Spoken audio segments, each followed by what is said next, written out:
Welcome to First People, a podcast presented by Turnstone. This series shares honest conversations with individuals whose experiences, perspectives, and voices shape more inclusive communities. Because first and foremost, we are all people. This podcast continues Turnstone's annual First People campaign, created to elevate disability pride and promote awareness, inclusion, and connection across our communities. These conversations invite all of us to reflect, listen, learn, and grow together. I'm your host, Jacob. I am a male in my mid-20s, and I have blonde hair and glasses, and I'm very excited for the conversation we'll be having today. In today's episode, we'll be exploring adaptive sports in celebration of Disability Pride Month. Whether you're familiar with this topic or hearing about it for the first time, we're glad you're here. With us today are...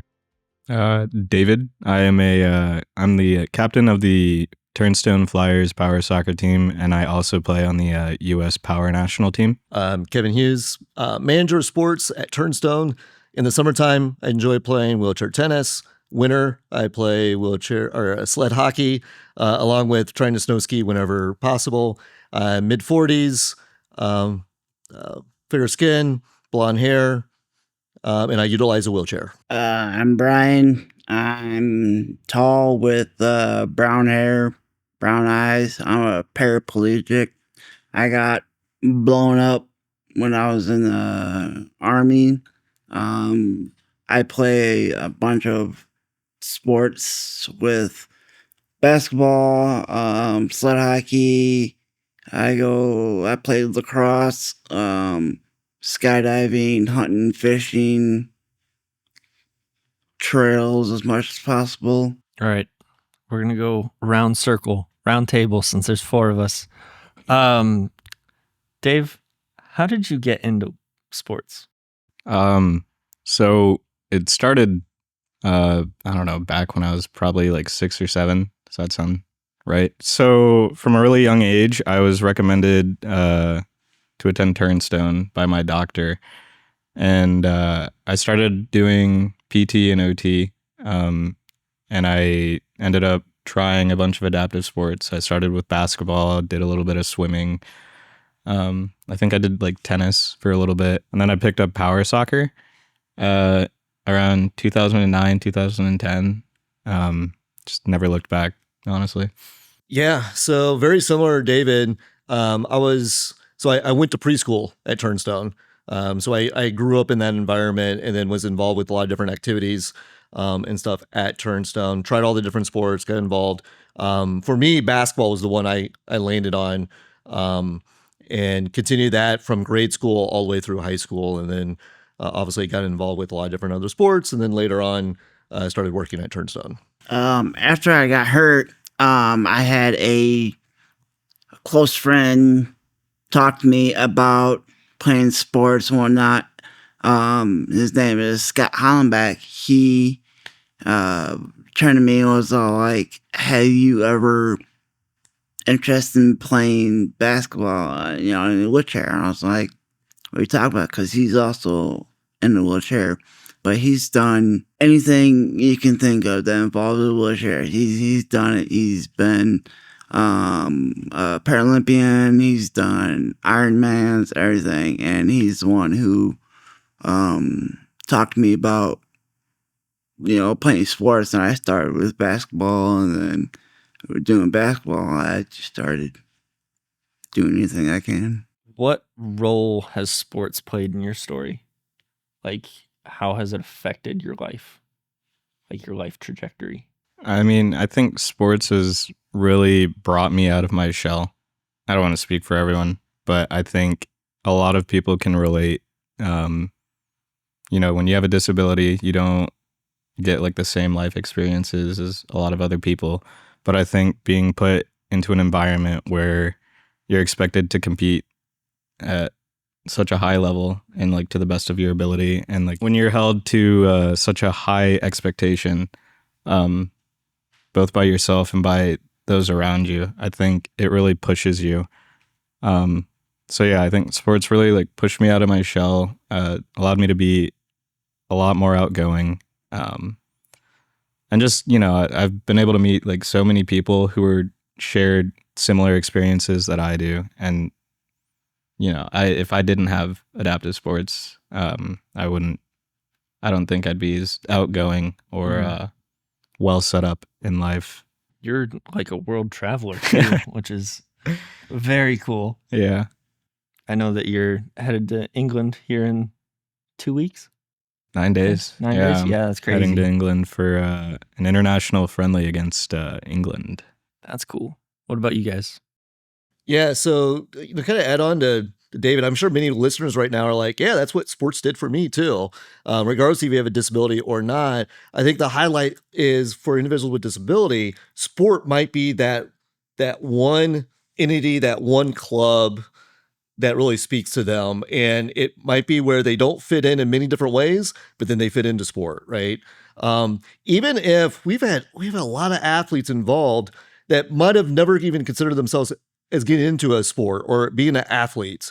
But that environment is more than everything, because it teaches those life skills and soft skills and so on, that the more they get involved with sport, they find themselves and they grow in many different ways. I know one way for me, just to add on, was, right out of high school, I started coaching as a volunteer at Turnstone. And man, there is nothing that's going to prepare you for, just life in general than working with a bunch of 8-year-old kids. And I remember David being one of those kids. And actually, I say 8. You were like 6 or so playing up with the 8-year-olds at that time. But 18-year-olds and 18 years old at that moment with kids, half your age and younger, it matures you pretty quickly in different ways. And so sport has been a big part, I think, in all of our lives. And I think the clear message is, if you're not involved with some kind of activity, sport might be it for you. And in the beginning, when I first started playing sports, it was, like I said, I got, hurt in the military, and being in sports, you have that camaraderie. You have that, like, lean on a buddy, looking out for each other and whatnot, and absolutely, loved it. And then when I lived in Illinois, I coached the juniors and the prep team, and coaching really opened up my eyes to, like, actually be able to feel like I'm making a difference, like I'm actually doing something, and I absolutely loved it. That's awesome. I know that the coaches that I've had, well, the one coach that I had, Bob Burnsworth, he was big in my development for even just that 1 year that I was there, that I was at Turnstone, playing wheelchair basketball, being able to, have that camaraderie with people that are just like you. And up to that point in my life, I don't think I had ever met anybody that looked like me. Really, I was the only person with a physical disability that also didn't have a severe mental disability as well. And so I felt like, you kind of feel out of place because you're like, I'm disabled, but I'm not that disabled, but I'm also not able-bodied either. And so coming to Turnstone, you had those people that were like just like me. And Bob had, I think we were the one team across the country that we were the most traveled around because we went everywhere. We went to like North Carolina, Chicago, Indy, I think. We went to Kentucky, it was Kentucky for the Nationals. We went everywhere. It was crazy. It was a whole lot of fun though. So yeah. Have you guys learned or gained anything through adaptive sports? We're going to start with Kevin this time. Just switch it up. Gosh, I mean, yeah, we've kind of highlighted some of the things, but, I if there's something to gain, it's how much I'm able to brag Yeah. about like how great life is. Mhm. And like it's one of those things. Like my sisters, they had a lot of great opportunities, involved with marching band, and they traveled a little bit here and there, but they didn't have those same genuine opportunities I had. And in many ways, with sport, if individuals are seeking just adventure or something new in their life, or as we talked about, just gaining friendships and building bonds with people that they never thought they would even connect with. Like you were saying, Jacob, that sport was the first time you saw yourself in other people. That is huge, and so being able to gain all those things, it's life changing. Oh, I've gained so much. It's just being able to, like, when I've traveled so many places. I've played basketball for Rockford. I played basketball for New Lenox, and now I'm playing basketball for Turnstone. So being able to travel all over the U.S. and people looking at me with uniform on, and it's that feeling of hey, look at me, I'm the center of the show, or I'm just having a blast. Mhm. So I think the biggest thing that I've gained from sports is independence. And I was talking to a bunch of people during nationals about like how important like power soccer is, and like yes, it's a competition. Yes, you want to like play to the highest of your ability, but like you should never let it get to the point to where it becomes unfun and like you want to quit the sport. Like this is like probably like one of the only chances that like you realistically get in life where you can be completely independent for 40 minutes at a time in your life. Like you get to make your own choices. You get to be yourself, like without the influence of like any outside factors. And I think that independence has been so important for me and like pushing me to like become who I am today. Um so yeah, I think it's like really important like for people to like have that opportunity to have that independence in their life. Cuz no one really wants to like fully rely on other people um just to do like basic things in life. Mhm. So it's like I think the independence that I got like specifically from power soccer, or well, I mean any adaptive sport, but for me, power soccer, that's been so valuable for me. I'm gonna be more like literal in my explanation or my answer. Um, I didn't use a wheelchair at all. Like maybe for half an hour every year, basically, just like if I needed it. But doing that, like being in a wheelchair for wheelchair basketball, I was able to learn how to like turn my hips and move, and I've been able to do that in everyday life now. And people are like, "How are you so good in your chair?" It's like I've been using it for a while, and I played wheelchair basketball where I was locked into the chair. So I know you guys can probably experience that, and I know for you for power soccer, being able to maneuver your chair like you do. Yeah, I think the easy add on to that, Jacob, and maybe individuals may not recognize or know this, but in sport, especially if you are using an adapted piece of equipment, that chair, that equipment that individuals using, you're strapped in, so you're like one with the chair. Any movement I make, the chair is going to make with me, and there's a lot of freedom in that, in a sense of being able to be at a very elite athletic ability with that equipment is just it's mind blowing. And so for you, Jacob, when you were utilizing a walker for a lot of your mobility, you didn't probably at that time, which is very common, may not wanted to be, in a chair sitting down because you felt like you wouldn't have that same independence as walking. But then you realize in sport, like, wow, the chair actually gives me a lot more independence. I can go a lot faster, a lot farther, and so on. And for individuals, different backgrounds, but like, for example, there's individuals who play power soccer and they're maneuvering their chair all with their chin, or with their foot, or with their head, because there's sensors that move their chair. And, in everyday life, they're probably set up that same way. But as David was saying, in the sport, there is nobody that's going to stop them. They are the 100% in control of every motion, every movement in the individual or team sport.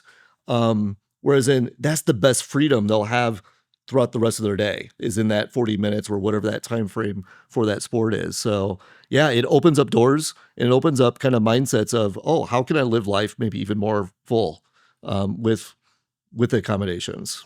How can we expand access and awareness? I know that we've talked about we will get to in other episodes, representation in media. One of those avenues being sports, ESPN, Fox Sports 1, ESPN on ABC, just things like that. How can we expand access and awareness? Starts with having $1 billion. Yes. No, Perfect. Just kidding. That would be an avenue. Obviously money does have a play. I could tell growing up, so I'm in my 40s. So going backwards, I remember there was no media, when I was first involved, or very little. The media has improved in different ways, but it definitely isn't to that level that it should be. Because ultimately, if it's in the media more, then more people are going to be exposed and understand what it is. It's even today, it's amazing that the individuals don't know about the opportunities that are out there for them because it isn't as mainstream as what it could be. But for me, the best advice is for us to continue to do what we're doing. Anytime there is a media opportunity, take it and run with it. And really understand that that's an important moment for you to speak to maybe a new audience about the thing that you enjoy that could impact and help other people. It's been said, like, I guess media would be the biggest, help. Even so, like I, talked about before, that, as much as they, advertise and put on like the NBA or NFL or whatever, they should do that with like the NWBA or, so forth, or whatever, sports out there. They should, be able to get the same, airtime as same representation. Yeah. It's basically what you guys are saying. I do know that over in Europe, a lot of like English and French games for power soccer are actually getting broadcasted onto like their like national television, which is like really cool. I hope that I see the day where like we get that same representation over here in the States. But just kind of agreeing with like whatever or everything that they said. I think media, especially right now, because like that's just where a lot of like the younger generations are directing their attention to, and like specifically like short form media. I think, even just like posting like highlight reels or something, or just like little like informational videos on like how the game is played, or or just making people aware of like any adaptive sports. I think just getting that out there is really important, and obviously like getting the views for it too, because you can put something out there and you'll get like one view or something if you don't really work on like. We love that one viewer. Yeah, so, shout out mom. My buddy he actually made Barstool Sports for wheelchair softball because he was actually going to home off a hit, and he just collided with the catcher, sent the catcher flying back to the fence, and I actually made the countdown for Barstool Sports. That's cool. So I know that the Paralympics have like a TikTok or whatever, and some of their videos are funny. It's not very serious. It's not like you were saying, like explaining the sport or whatever. They mostly use like different TikTok sounds and different things just to be funny. I think it wouldn't hurt to put adaptive sports on like ESPN Plus. Even if not very many people watch it, you still have like your college football games. That not those big NCAA FBS 1 teams, but you have like the lower teams like Liberty and all those other teams playing on ESPN Plus. It wouldn't hurt to put a power soccer game or power soccer, even the tournament, like the entire tournament. Logistically, might be kind of hard, but I think it would be worth it. Well, to David's point, Europe is doing this. Yeah. Mm-hmm. So, I mean, we do have a model that it can work. It is crazy because in different sports, I mean, Turnstone, we've had athletes move over to different countries and play at a semi-pro level. And yeah, they just sell it a lot differently. Mm-hmm. And even just the development of their athletes in different countries is a lot more than what we do here. So it's probably going back to, we could do better, right? We could all do better. Part of it's this awareness. Part of it's is all of us continue to promote and do what we're doing. And hopefully, the more people that do that, the more it'll continue to be promoted. But like I said, the TikTok and everything, the different channels, like there are groups that are doing it. Mm-hmm. But it definitely needs to be a higher scale for sure. Yeah, I've been clipped by a very certain Zach Dickey who just keeps posting clips of him scoring on me. Like, thank you, Zach, love you, but you need to stop. We're teammates now. We're teammates. I guess you gotta clap back and do your own video. I will. Don't worry. He's the one that made the Rocket League video. Yes, he was. Yeah. I'm pretty sure he was. Yeah. I think you can literally look up I've gone soccer Rocket League, and I've gone viral in like the worst way possible because it's me on the receiving end. You just gotta get better at your defense. Okay. But I would say that's healthy, right? That gives new audiences. Yeah. And yeah, but we need to get Zach back. Definitely. Yeah, I will for sure. Don't worry. Don't worry. I know that technology is always changing and upgrading and things. And power soccer being an electronic sport. What are some upgrades that are happening in the power soccer space? So a real big thing right now is a lot of teams are trying to figure out how to keep their motors cool because, at least with how we play power soccer over in the US, it's a really like physical game in the sense of like we're doing a lot of one-on-one battles and, two really powerful wheelchairs pushing up against each other kind of heats the chair up over time. So there's been a lot of development with like fan systems trying to keep everything cool. But a real big thing is Zach Dickey has been able to work with the engineering department down at Auburn University. And they 3D printed a mold that mounts to like the back of the chair. And then connected to that mold are two tubes that are directed like down the side of your seats or whatever. And at the front, there's an opening. So when you're driving forward, cool air gets pushed into those tubes and fed into that 3D print. And inside that 3D print are like computer fans that blow that cool air onto the motors. Cool. So, I mean, it's just small stuff like that. What? Small, but like small things like that are like really cool. I mean, obviously, like we want the sport to be, considered for like the Paralympics or whatever. I think I can't remember if like one of the reasons was like the sport is too dependent on the equipment and not really the athlete. I mean,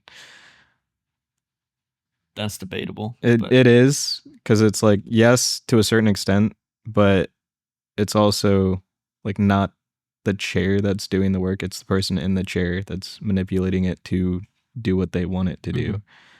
But that was a little side tangent. Yeah. Sorry. Well, I mean, in some ways, power soccer is similar to like NASCAR, right?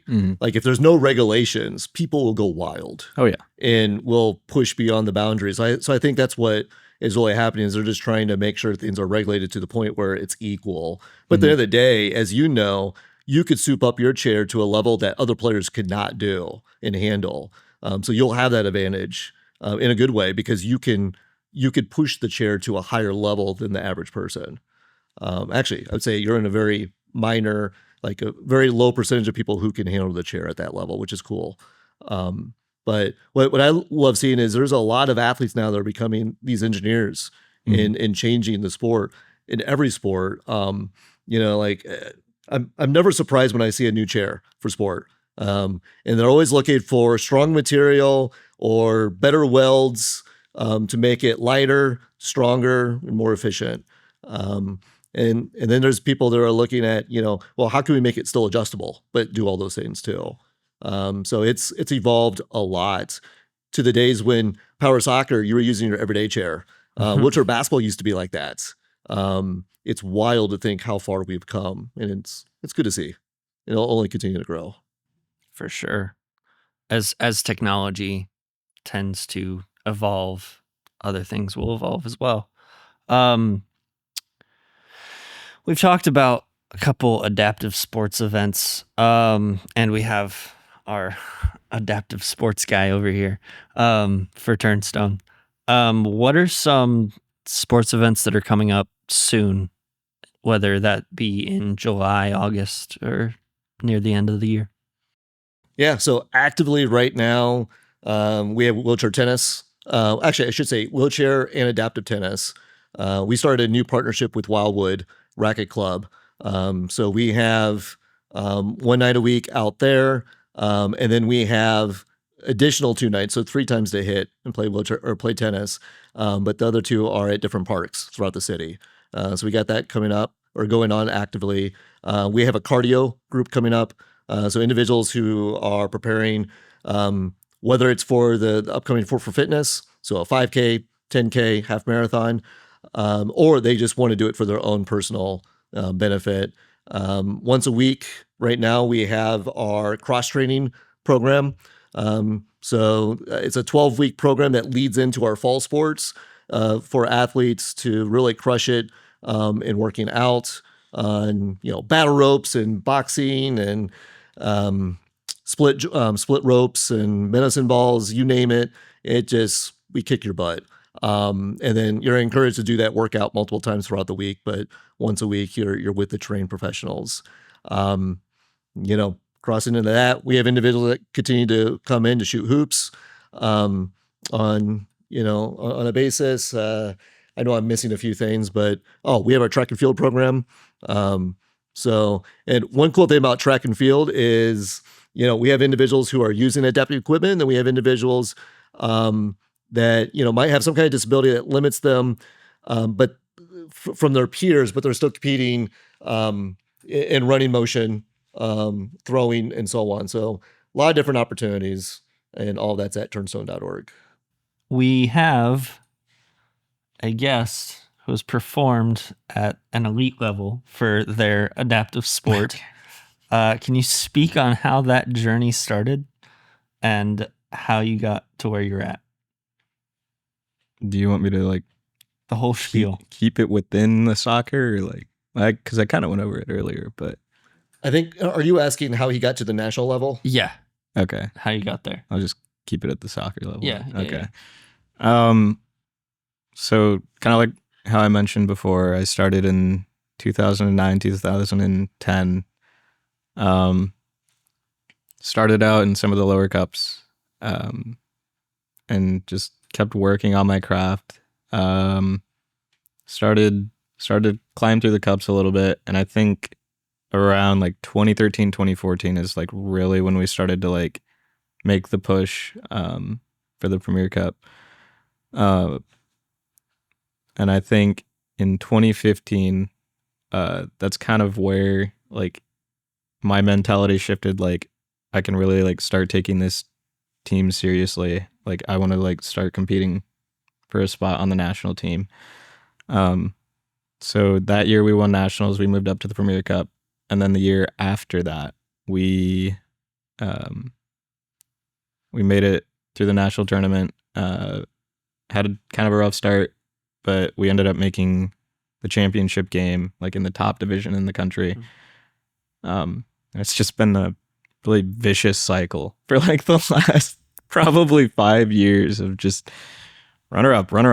But I think consistently showing up like within like, you know, like the top 2 to 3 teams in the country is kind of put some eyes on me in that sense. And I remember, I think in 2019 is when I got my first call up for the national team. Well, it kind of worked a little differently, actually. So right now, the national team is currently under the umbrella of U.S. Soccer. The Power National Team is like one of the extended national teams. But back in 2019, it was kind of like its own entity, you know. Players would have to like fundraise themselves. Like they would have to get themselves to like a training camp or whatever. So again, back in 2019, I attended one of those selection camps. After that, I got a call back saying I was one of the 12 who would be moving on for like training camps and practicing up until, I think at the time it was supposed to be the 21 World Cup. We all know that didn't happen. It got delayed up until, I want to say 23. But at that point, it shifted from like the national team shifted from being its own entity to being under the U.S. Soccer umbrella. And now, I'm still competing for a spot like on like the final 8 roster that goes to like the international competitions, but I think I'm fairly like solidified within that core of players. Like we all mesh well together. But yeah. Thank you guys for sharing your guys' stories and lending your voices and lived experiences to this conversation. Your perspectives help shape a more understanding and inclusive world. And for those listening, if you want to get involved, either by playing an adaptive sport or volunteering for a event or even just watching, check out turnstone.org. To keep these conversations going as well, be sure to follow Turnstone on social media, share this episode with a friend, or reflect on how you can help create spaces where everyone belongs. This has been First People, a Turnstone podcast. Thanks for listening.